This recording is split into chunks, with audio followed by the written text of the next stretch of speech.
right? So when segregation ended, right, black people, or when slavery ended, actually, black people were just forced wherever, right? So they had nowhere to go. And then there was laws put in place to put them into prison.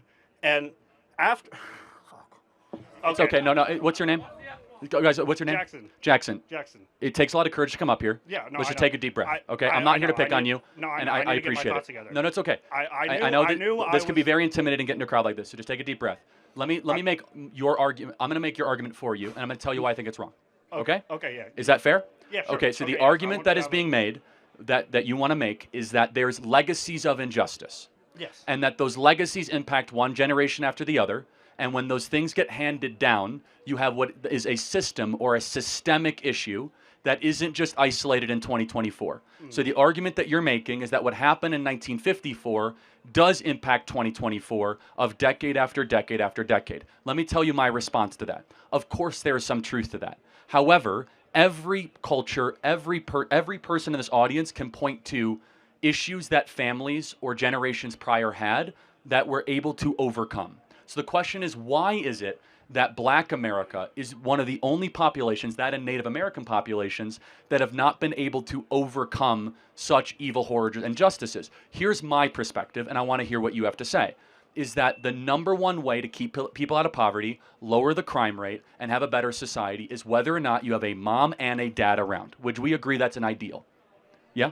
Cool. Yeah. So what happened in 1964 is that 25% of black youth were raised by a single mom.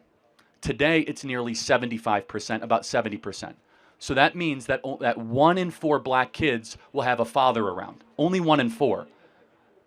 That's the number one issue happening in the country, and it's not because of systemic racism. I'd like to hear what you have to say about that. Okay. So I think I misjudged you at first. Like when you brought up the 1350 stat, I had like just assumed that it was like inherently like eugenics based, kind of, So, and that's where mine came from. Like I think we are on the same page that like we know what the problem is, and that's what I mean. Like No, the and education. thank you for saying that, because I think we actually have a lot more in common in this country than the media would Yeah, ever no, believe. definitely, Right? definitely, right? And like what my point was, I was trying to say is, I don't think that we're doing enough to help these black communities catch up. Where, as like they're underfunded and they're not, and they're over policed, and there's just these factors that are contributing to, like you said, these single parent households. Yeah. Like So we're not going to agree on this. This is where we'll disagree, and that's okay.